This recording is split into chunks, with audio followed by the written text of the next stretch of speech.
Welcome to the Growth League podcast, where we interview business owners who have experienced quantum leap growth in their business. In each episode, we're going to dive deep into our guests' firsthand experience about what it was like 90 days before and 90 days after that point when their business started experiencing massive growth.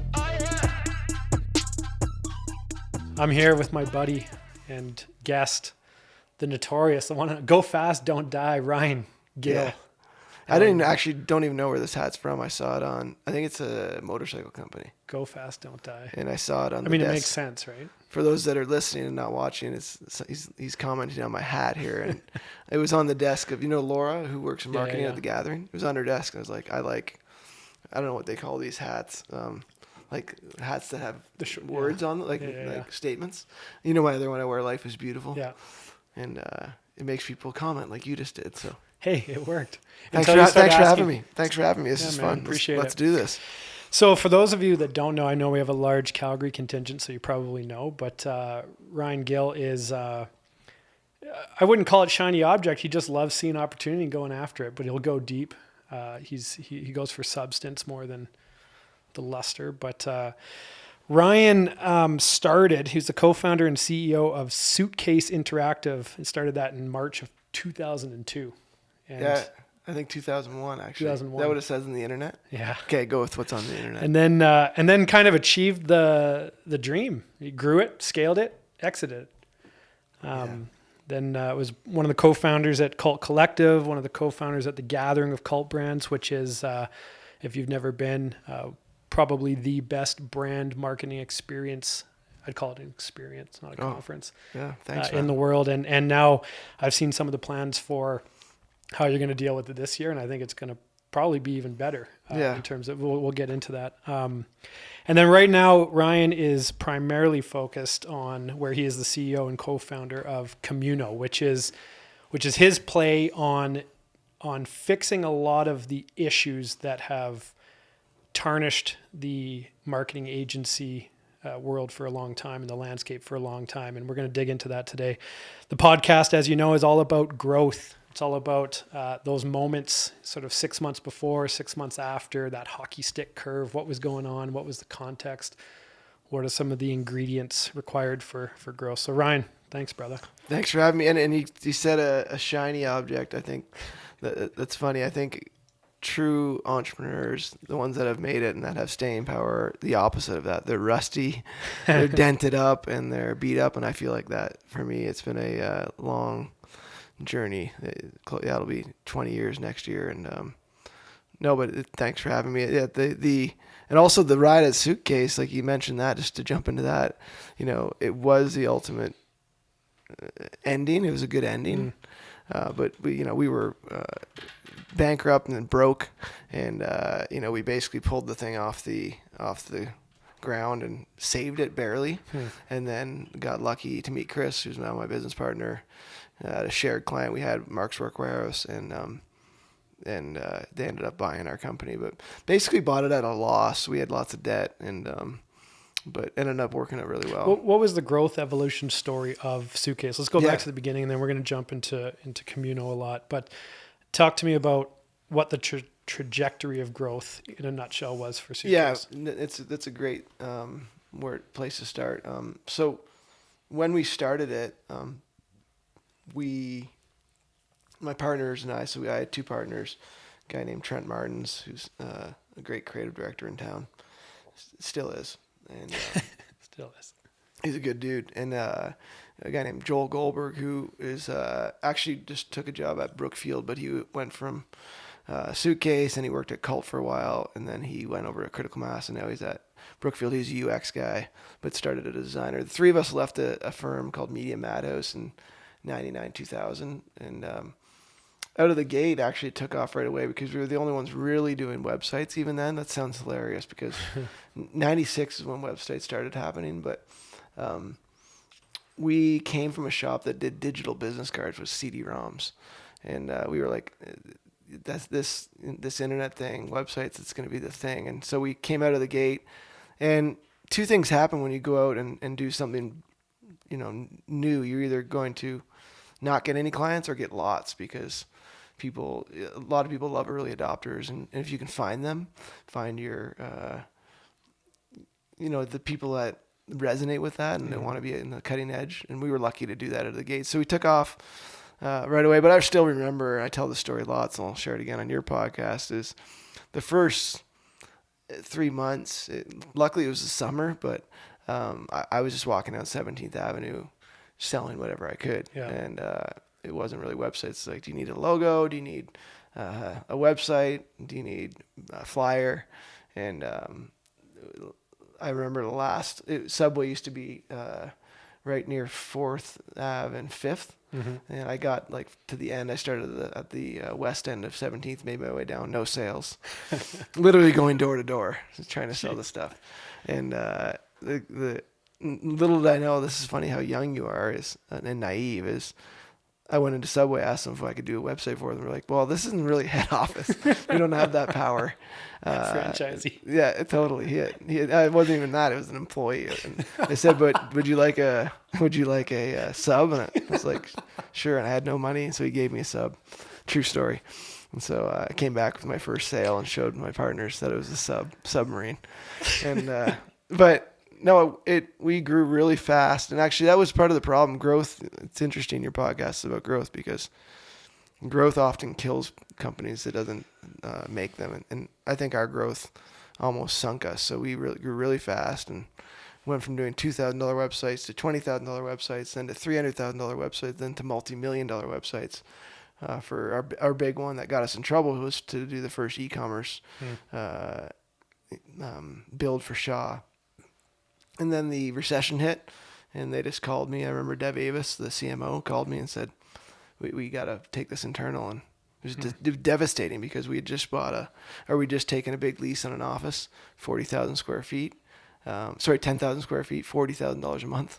And it was all ego for me. And that's the lesson we learned. And often growth, if you don't keep it in check, and bad things can happen. So it basically failed at that time, because we couldn't make the rent payments, and so we started scaling it down, and we had lost some big clients because of the recession, and that we had to let a lot of people go, and we barely saved the business, and then came out of it better and smarter, and you got some wisdom from it, and then sold it a couple of years later. So we resilience is the key thing, I think, in entrepreneurship. For sure. So going from the free sub to the 10 grand to the 20 grand to the 40, whatever it was, until you got to the point where you identified in hindsight that growth was the thing that killed or contributed to death. What were you doing though to get that early stage growth, which is doing great work. We were doing great work. I talked with Trent and Joel earlier. They were the creatives. I was the business guy. That did some basically did the business development and some finance, we also right away went out of Calgary and out of Canada, actually, and so we were doing a lot of work in the Midwest of the U.S. and we kind of went to the places where competition wouldn't have been high, like in New York or L.A. or Chicago. So we were in Wisconsin and we were in Cincinnati. And what was the pitch? Just go from not being online to be online? That's right. Yeah. So one of the best things I did when I was a young entrepreneur and business person was get a board, an advisory board. And one of my board members at the time early on dropped this, he knew we wanted to go up market and build these bigger websites. And he said, well, here's the Rob report. Do you know what that is? The Rob report? No. I think it's out of circulation now, but it's report on business. Okay. But it was like kind of a fancy one. There'd be like Rolexes, all this stuff. And he says, people in here, if they can afford an ad in this magazine, why don't you just phone them? See if they have a website. Most people did, and they were usually shitty. And so that was the big breakthrough. I just started calling them, and oddly enough, I don't think I've actually put two and two together from the sub to this, but basically what I did was I went through, because he said phone everyone in here and get a hold of them somehow and tell them you saw their ad, and everyone likes to know that. The DNA required to ask for a free sub as compared to asking for. Well, I feel like it's the same thing, and so basically every time I called someone, I'd rip the page out, the ad, and if they said no, I just throw it in the garbage, and it literally was the last ad. It was a company called Burger Boat Company, horrible name. But they sold super yachts, and they were 100 million minimum. And their website had seagulls on it. Okay, and like it was a 90s website, super slow. And I got a hold of the marketing director, and I still remember her name, Katie Ross. And I said, would you give us a chance to build you a bit better website? I think people, I believe your product needs to be shown off better. And she said, actually, yeah. And at that point, we had just created something called a web tree. This is our consulting practice. And basically, we would say the roots would be the back end and the leaves would be the features. Nice. And I said, can we come and do this web tree? And it's a 2-week thing. Pay us $5,000 to do that, which we hadn't even got paid $5,000 for a website. Yeah, so it was just a Hail Mary, and she said yes. And so that was the big jump. That one with Burger Boat, we went from doing. I think our biggest website at that time was $20,000 or $30,000, and we ended up closing a $300,000 website build, which was game changing. I was like 24 years old. So it's critical you knock that Burger Boat site out of the park, right? Yes, because that's it. That's the opportunity. Yeah, and we had to build a great team, and so when we came back with that really helped us take off. And then that was a big span. I think I'll probably get the dates wrong, but for the sake of the podcast, I think it was 2004 to like 2006. Yeah. Literally, we were falling ass backwards into big deals, because that is when the internet really took off. Obviously, Facebook in 2005 and things like that started happening, and the internet really blew up as a commercial medium. And so we were the only game in town except for Critical Mass. And so Ted Hallard, shout out Ted Hallard, built a great company, still remains to this day. And obviously Diane and Chris run that now. And we were always their baby brother, I think. And they like that. They would take our people. We try to take theirs. But yeah, they would be, 100 people. We'd be 10 people. They'd be 200 people. We'd be 20. We'd kind of be really tiny, but we would really look up to them as a company. If they could do it, we could do it. And so I'm really thankful for what Critical Mass has done, and I still have huge respect for them. Totally. So, by the way, Ted Hallard, when you say his name, Critical Mass, all I think of it as is he was the head coach of our arch rival high school basketball team when I was in high school. Bastards. He was? So this is what he said, and he'll know this story, but he, at the beginning of the year, their team was like okay, below okay. He said at the beginning of the year, if you guys win provincials, saying this to his team, 16, 15-year-olds, if you guys win provincials, I will get you each like a big gaudy ring, but each of you will get to pick out your own Mini Cooper, whatever color you want. Yeah. So sure enough, they do this Cinderella run. No way. Win it.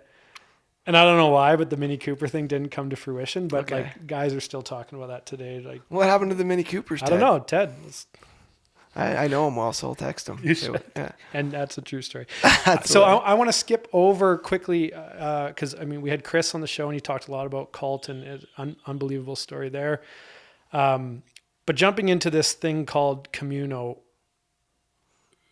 tell me about the napkin drawing. You can't talk about Communo without talking about cult. So when Chris bought my company, Suitcase, and he had Watermark, which was it's a great match made in heaven because we had a great company, cool culture, did great work, but we had no clue how to run a business. They had a really well-operated company, and they didn't have a bad culture. They had really good people, but it was lame. They did flyers, right, and billboards, and they saw that ship had sailed. And this is Watermark? Watermark, yeah. And so, they were operationally sound and had money in the bank. We were super creative and couldn't keep money in the bank, right?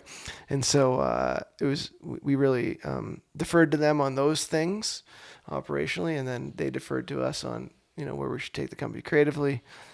We operated under the name Suitcase Watermark, very creative name. At the start for 10 months, I think, or 12 months. I don't know what Chris said, but somewhere just around a year. And then we both agreed, though, even at that merger and acquisition, was we didn't want to have tons of employees. I just went through basically feeling like I was going to die from stress of saving the company from bankruptcy, restructuring it, letting lots of people go. And we both just did, and he had quite a bit of people. And I said, we both from day one said we didn't want to have tons of employees. So we called it Cult Collective right from the beginning to say, hey, let's try to make this thing grow, but let's keep our FTE count really low. Excuse me, burping on podcast here. Bubblies. Bubbly. Free shout out. We're gonna need you to go ahead and sponsor the next show. Yes, Bubbly. Let's do it. So Cult Collective was birthed, and then it was on the idea that we would have this contingent work model. And so that didn't come to fruition for quite a while. But Communo was launched as Cult. Was that my phone or was that yours? Jared. Terrible, Jared. Producer's phone's going off. The idea of the collective was launched partially, I'll be real honest and vulnerable on this, of like, we were handing out millions of dollars of contracts to people. And I remember one Christmas saying, and maybe it's selfish, but it's just how I felt that year. Was like, I think I got one card from someone that we had helped connect, so much work to. And it's like, you know what? I don't mind. They did good work, the people, and that's all they're obliged to do is, do good work for our clients. But not one of them even said thank you. So I said to Chris, I was like, we're going to have a town hall. We had I think we had 74 people come that were either contractors, whether they're small agencies or individuals. And we had it over here in the Commons building in Inglewood. And we invited everyone. No one knew what they were coming for. We said we wanted to gather everyone that worked with us that year.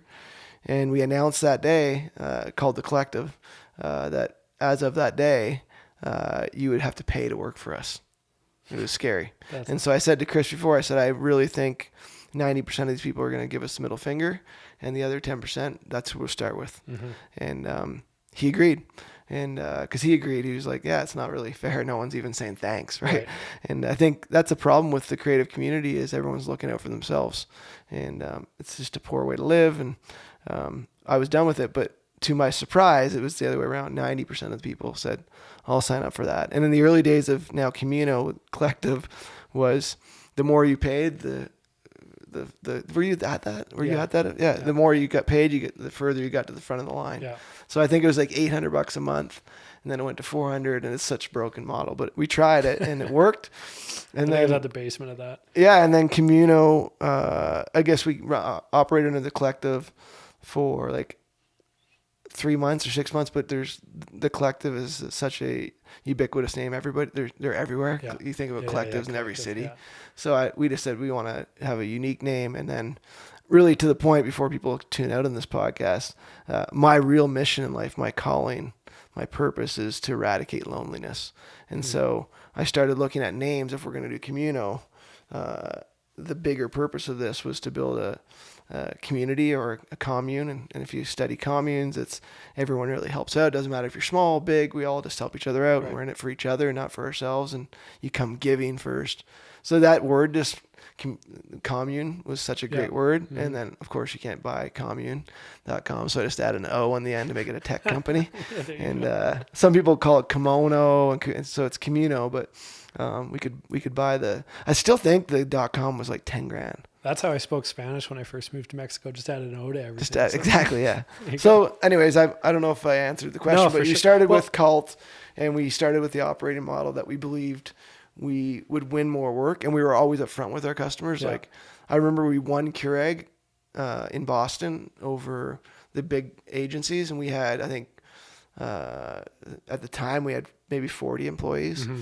And we were upfront with them, and I opened the primitive app, Communo. I said, listen, I know you're talking to, DDB and Ogilvy and all these firms, but not only are we better at creative, I think, that's very subjective, but we have this bench of, over 100 people at the time, which now I think there's 60,000 people on there. But we had 100 people. Yeah.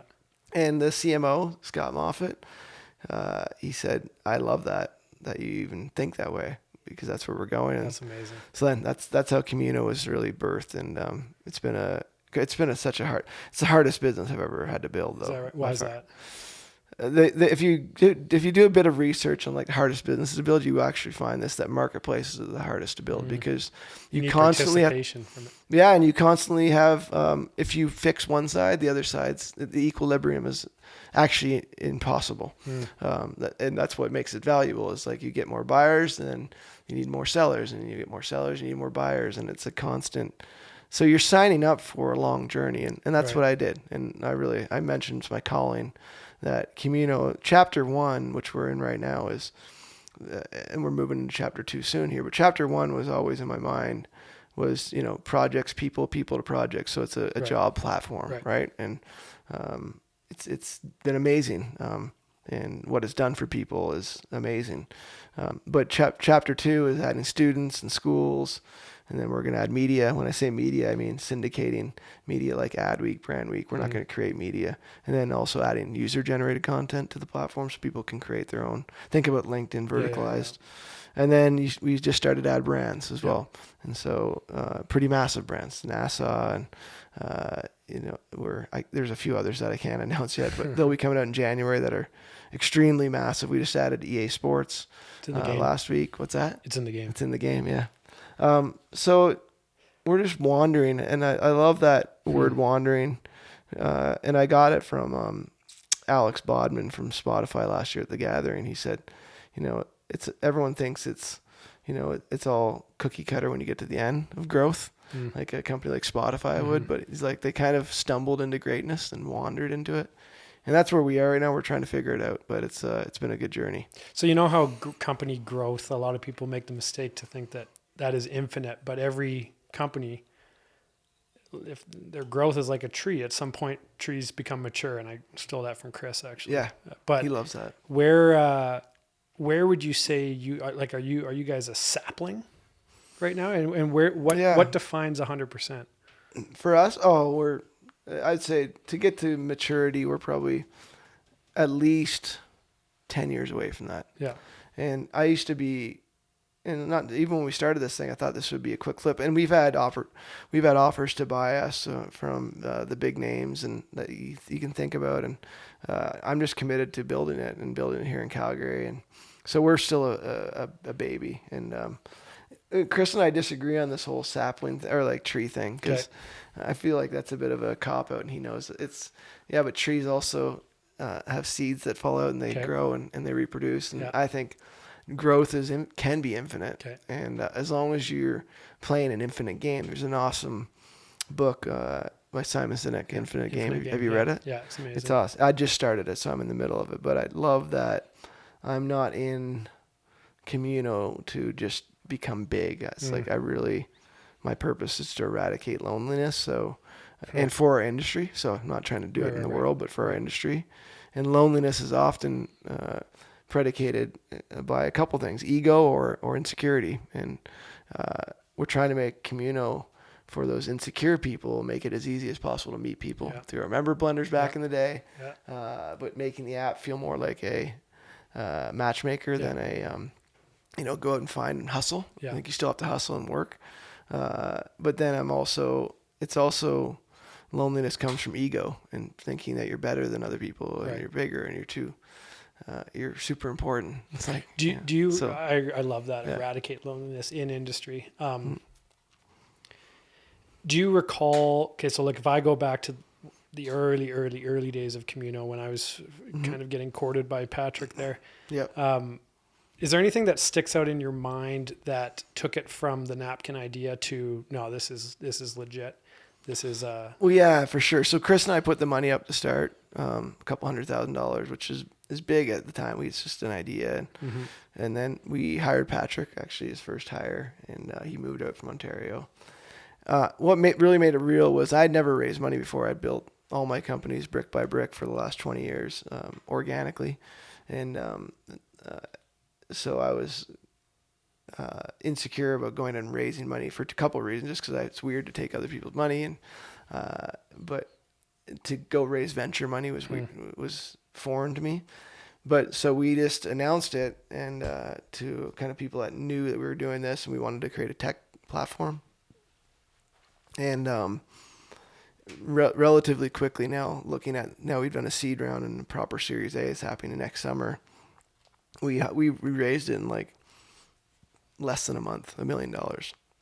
So that was the Were you moment. just hitting the pavement, or how did it No, happen? it just a guy named Patrick Lohr, who runs Panache Ventures, partner there. I've known him for years when he was at iStock, and I think I call it the speed of trust. And so I don't claim to be a perfect entrepreneur, but I always try to own things when we fuck them up or whatever. And I think I have a pretty good reputation. You're not gonna I know people hate me there. It's fine, but for the most part, I feel like I'm a likable guy. Yeah, you guys can unsubscribe. Yeah, but we announced it, and then the word travels fast, and speed of trust. If people know you're doing it, and I'll give a shout out to some names that helped us out of the gate. So Bob Sartor, who's the CEO at the airport, but was at Sport Check for years, CEO there, and ran things for the Frazannis. He was a huge supporter.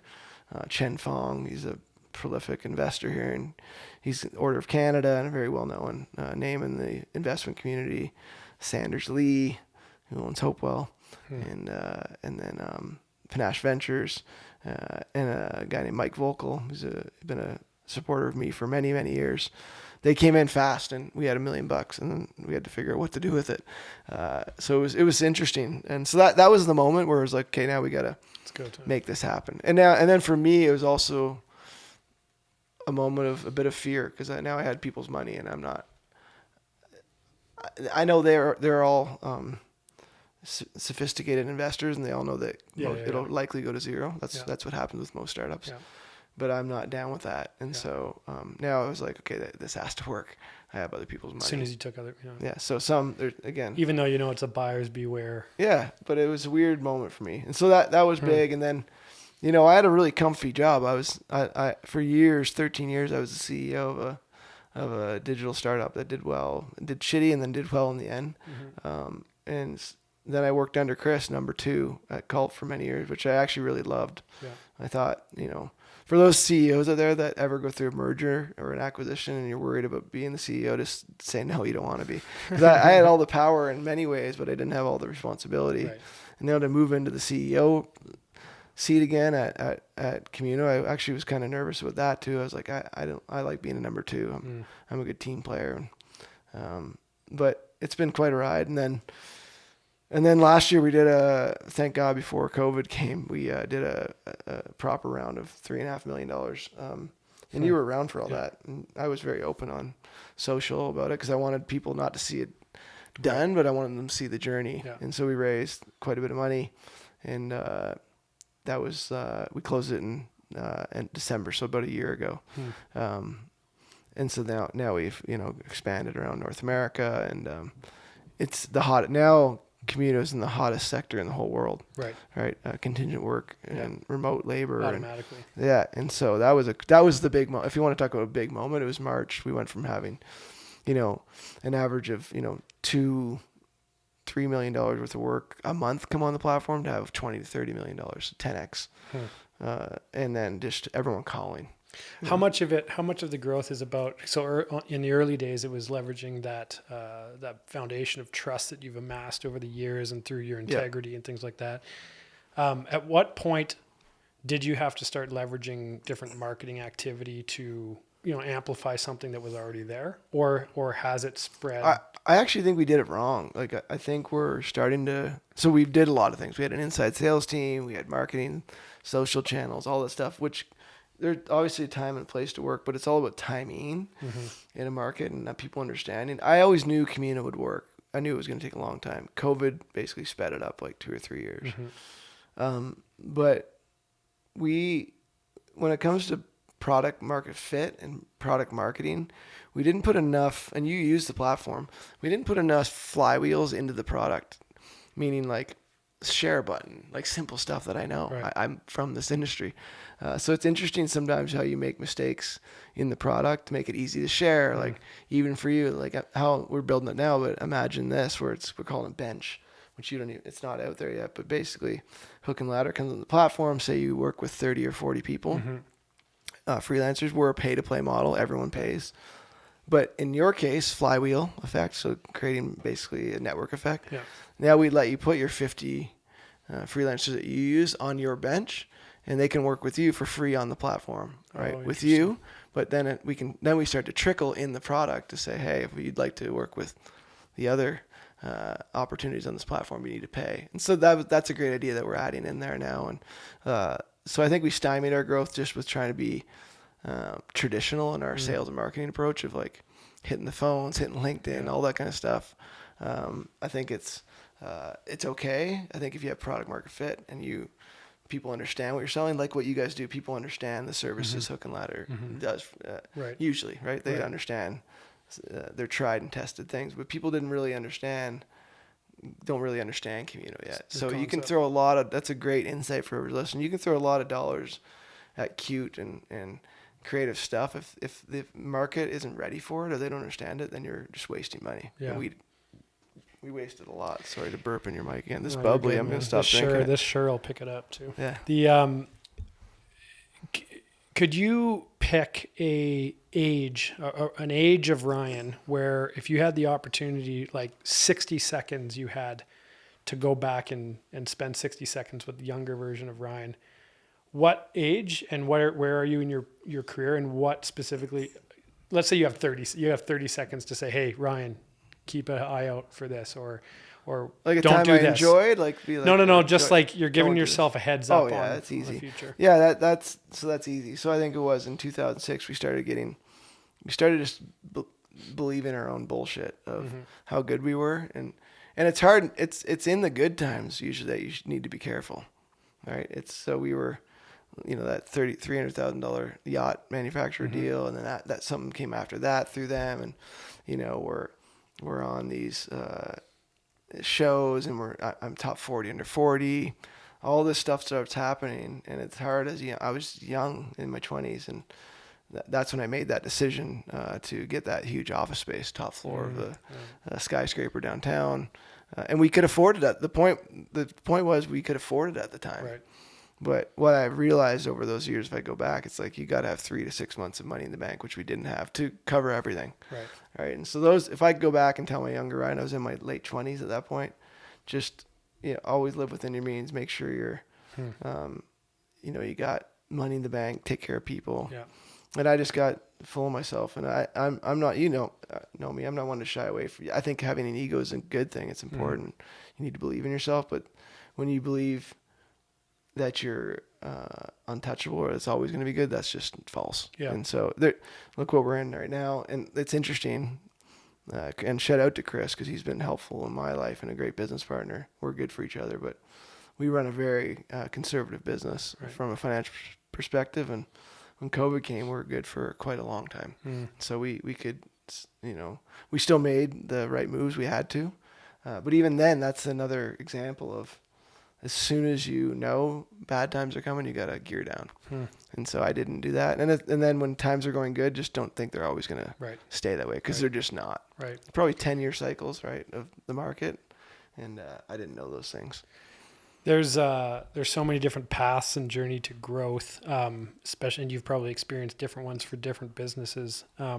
But in your experience, is there any sort of common denominators, 1, 2, 3, 4 things that need to be at the foundation before growth is even possible? Yeah, you definitely, for sure. And it's something I did early at Suitcase that helped us grow. It's something I did early at The Gathering. We haven't done it at Cult.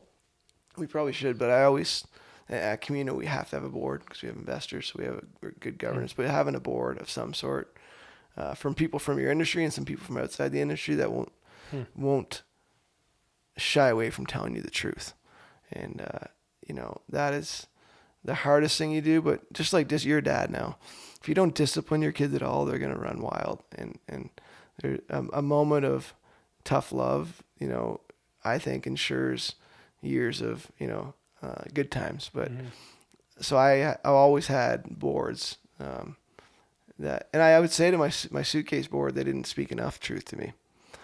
They should have said, "Well, be careful." Or maybe buddies. What? No, they were. Maybe I didn't listen. Too. Maybe they. All right. You can also have a board and not tell them stuff. Right. So no, they weren't buddies. They were people. They're smart people, and I actually look back at them and say, how did they let me go through that. But at the end of the day, even if you have a board, you still need to make, wise decisions. So that's number one. For those in the service business, especially in advertising marketing, have 3 to 6 months of cash in the bank at all times, no matter what. Another thing I've learned is you pay yourself first. And it sounds selfish, but since I started doing that, a guy named David Baker, have I told you about him? No. David Baker, an amazing consultant in our industry, really was the one that taught me that whatever you want to make, put that in the budget as a line item, and that's what you're making. Because don't count on profit. Don't count on profit. Build the profit in. I think too many of us, too many entrepreneurs, growing entrepreneurs make that mistake. It's like, hey, whatever's left over at the end of the month, that's the profit. That's wrong. It's wrong for our business. So there's different types of businesses, but I think that's really wrong for our business. And then I would just say, I feel bad for some of the people that work for me when I was a really bad CEO. And I've said this before in podcasts, and people phone me and they're like, what are you talking about? You're awesome. And I don't think I was, because I was in it for them, or I was in it for me, not them. And I just think money comes and goes. Clients come and go. Think about your career. But the people who work for you, they'll remember you forever. And so treat them well. And treating them well doesn't mean being nice. Right. And that's also what I've learned. It's abusive not to tell them the truth as well. Yeah. And so I feel like I've gotten better at that. I'm still learning. I think people management, and he shout out Tony Shea. He passed away. He was a good friend of mine and a client, and really, I think, put Cult on the map. And it's been a tough couple of days with talking with their team. And anyways, Tony taught me this as well, that and obviously he built a whole career and an empire off treating his employees well. And so that's the other thing I'd say is, it's so cliche, but yeah, money and clients even come and go, but just protecting your team, that'll last forever. Now, I think the last 10 years, anyway, first 10 years I learned, the last 10 years, I haven't been perfect, but I think everyone that's come and gone through my doors, they know that I care about them. And it doesn't work out all the time, but it's I've always told them the truth, and they know I care about them first. And so, yeah, that's amazing. Yeah, can't be understated, man. Yeah, I mean that's what we're in the business of doing, right? Yeah, and that's what makes it so difficult right now. I mean, we just got this space a year ago, or great culture in here, great energy, great vibe. I've been boom, but that's all right. I think that we had enough time where we built the seed of something strong that it carries on in these shit. Oh, it's times. Very cool in here. I love that. I look forward. We will come back from this. I think. Yeah. A year's a long time. It'll probably be even longer, but we'll look back and be like, it will be like a blip. But it's shitty for sure. But I hope we open things back up here soon. I have two more important questions for you. So this one is that. Not always, but businesses that achieve growth and scale and all these amazing things, great things, they typically have strong leadership at the helm.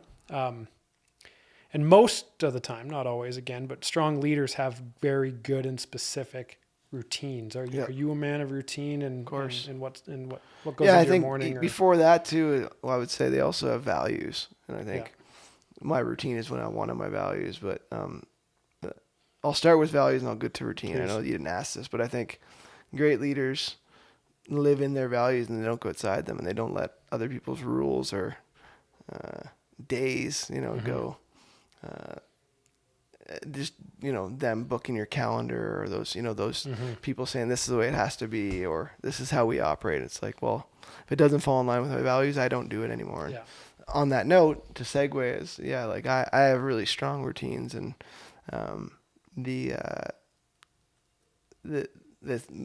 about a year and a half ago, I was always a night person, and back to values, I want to be family man first.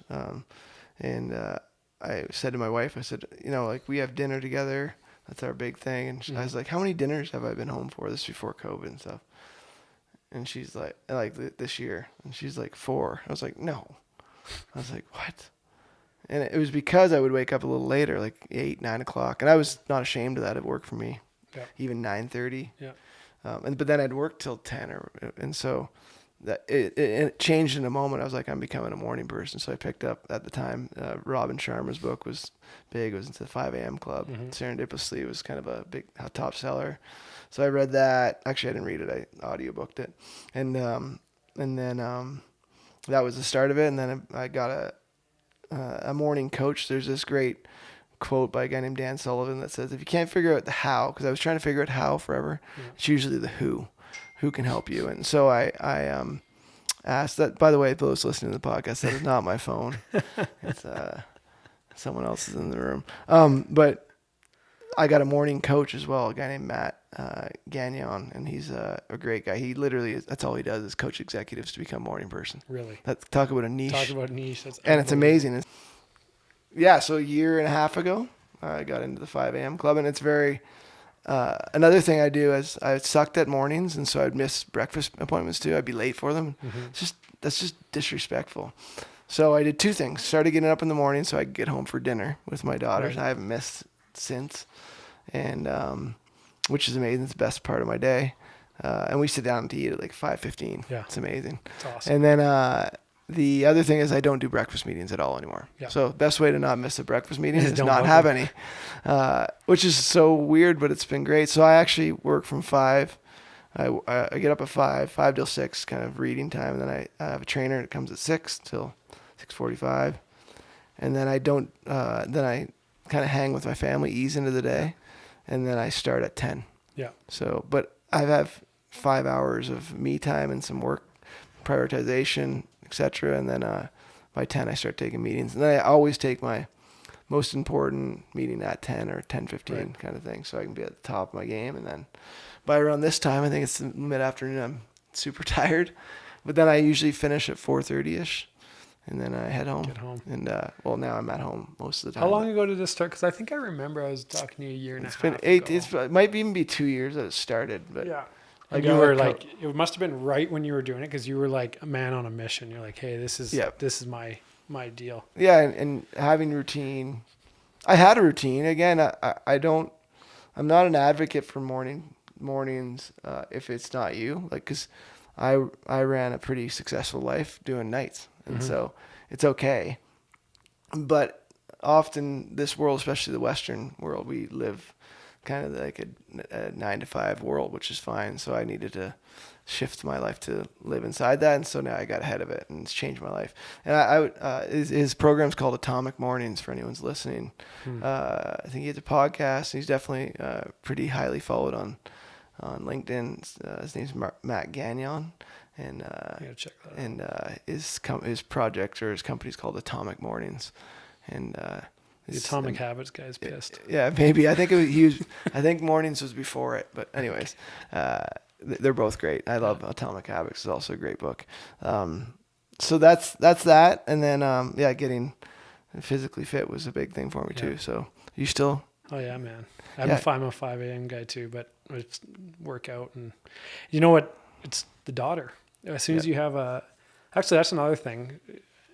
Advice from one girl dad to another. Like mine's 18 months. Yours are a little bit older than that. Yeah. You got a couple for me? It just gets better. So I have a 3 and a 5-year-old. She's almost 6 and 4. That's crazy. It's all that matters to me. My coach was saying to me, I'm trying to buy a hockey team. That's my goal. I've been doing that since I was 11. I literally set the goal to buy a hockey team when I was 11. Like a pro team. Yeah, I wanted to own the St. Louis Blues. I don't care what team it is now. I'm over that. It'd be nice if it's the Blues, but they got more expensive with the cup. But